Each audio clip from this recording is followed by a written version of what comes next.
আসসালামু আলাইকুম। অনেক দিন পরে একটা ভিডিও নিয়ে আসলাম। আসলে এখন আমি কাজ থেকে যাচ্ছি শপিং মলে কিছু জিনিস কেনার জন্য।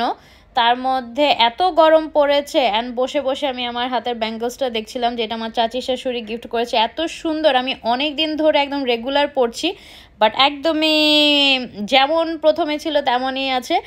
আর এই সামারে আমার বাসার মধ্যে ফ্লাওয়ার রাখতে খুবই ভালো লাগে, অ্যান্ড আমি অনেকগুলো ফ্লাওয়ার কিনে এনেছি কাজের পরে বাসায় ফেরার সময়। অ্যান্ড আমি একটা ব্যাগের ভিতরে সবগুলো ফ্লাওয়ার বুকে ঢুকিয়েছি, যার জন্য আসলে আমার ফ্লাওয়ারগুলো নষ্ট হয়ে যাচ্ছিল অ্যান্ড এগুলো দেখে আমার খুব খারাপ লাগছিল। যাই হোক, এরপরে চলে আসলাম স্ট্র্যাটফোর্ডে আমার দেবরের জন্য একটা টি শার্ট কিনতে, কারণ আমার দেবরের বার্থডে। তাই আসলে চিন্তা করলাম যে ওকে টি শার্ট দিলে হয়তো বা ও খুশি হবে। তো আমি চলে আসলাম রিজার্ভে টি শার্ট দেখার জন্য। অনেকগুলো কালারই আমার ভালো লেগেছিল, কিন্তু আসলে আমরা সবাই একই টাইপের একটু ডিপ কালারের দিকে আমাদের চোখ যায়। এই হোয়াইট কালারের টি শার্টটাও আমার খুব ভালো লেগেছিল, কিন্তু আমার দেবরের আসলে অনেকগুলো হোয়াইট কালারের টি শার্ট, তাই ভাবলাম যে একটু অন্য কালারের মধ্যে দেখি। তো আমি এখানে সবগুলো টি শার্ট একসাথে করে দেখছিলাম যে কোনটা ভালো লাগে। এইটা একটু উইন্টারের জন্য একটু ভারী ম্যাটেরিয়াল, তো এইটা কালার পছন্দ হলেও নেওয়া যাবে না। আর এই টি শার্টটা আমার কাছে খুবই ভালো লেগেছে, অ্যান্ড নাভিয়াও এই টি শার্টটা খুবই ধরছিল। তো এই তো এখানে আমি এই টি শার্টটা আবার একটু মিররে গিয়ে দেখলাম কেমন লাগে। তো এখান থেকে আমি একটা টি শার্ট কিনে এখন আমি আজমির জন্য ওয়েট করছি, আর নাভিয়াকে আমি খাবারের জন্য দিয়ে দিয়েছি, কারণ ও খুব চিপস অ্যান্ড বার্গার খেতে চাচ্ছিল, তাই ওর জন্য আমি খাবার অর্ডার করে ফেলেছি। আজমি আসলে অন দ্য ওয়েতে ছিল, বেশিক্ষণ না। আমি যেহেতু একদম স্ট্রিক্ট ডায়েটে আছে, তাই আমি বাহিরে কোনো কিছুই খাইনি। এই তো চলে আসলাম, আজমিকেও খাইয়েছি যে নাভি অ্যান্ড আজমি খাক, আমি ডায়েটের জন্য এখন আর কোনো খাওয়া দাওয়া না।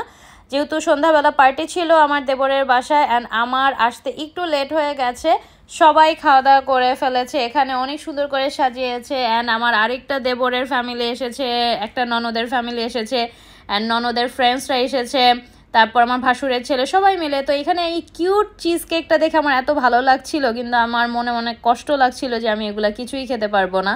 অ্যান্ড খুব সুন্দর করে একটা ব্যানারটা নিয়েছে। এখানে আমি বসে বসে একটা পারফিউম দেখছিলাম, এই পারফিউমটা আমার কাছে এত কিউট লাগছিল, মানে কি বলবো। অ্যান্ড এটা স্মেলও খুবই নাইস ছিল।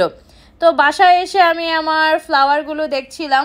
সামারের মধ্যে আমার বাসা ভর্তি ফ্লাওয়ার থাকবে, এটা আমার খুব ভালো লাগে।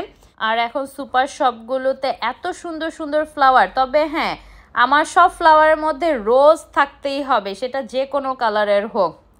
প্রত্যেকটা ফ্লাওয়ারের মাঝখানে একটা করে রোজ বা 2-3টা করে রোজ থাকবে, ওই রকম ফ্লাওয়ার আমি চুজ করি। অ্যান্ড ইদানিং আমার একটু টিউলিপ ফুলও খুব ভালো লাগে, বিভিন্ন কালারের টিউলিপ দেখতে পাওয়া যায়। এই তো আসার পর আমি সুন্দর করে আমার ফ্লাওয়ার বাসগুলোতে ফ্লাওয়ার সাজিয়ে নিলাম। এখানে আমি আরেকটার মধ্যে পুরা ফ্লাওয়ার বাস ভর্তি করে রোজ দিয়ে দিয়েছে। এখানে একটা মিক্স রোজ ছিল, হোয়াইট অ্যান্ড পিঙ্কের মধ্যে মিক্স ছিল। যেহেতু আমি একটা ব্যাগের ভিতরে সব কিছু ঢুকেছি, তাই আমার ফ্লাওয়ারগুলো একটু নষ্ট নষ্ট হয়ে গিয়েছে। স্পেশালি এই ফ্লাওয়ার বুকেটা তো অনেকটাই ড্যামেজ হয়ে গিয়েছে। তো যাই হোক, আজকের ভিডিওটা এই পর্যন্তই, দেখা হবে নেক্সট ভিডিওতে। সেই পর্যন্ত ভালো থাকবেন, আমাদের সাথে থাকবেন। আল্লাহ হাফেজ, আসসালামু আলাইকুম।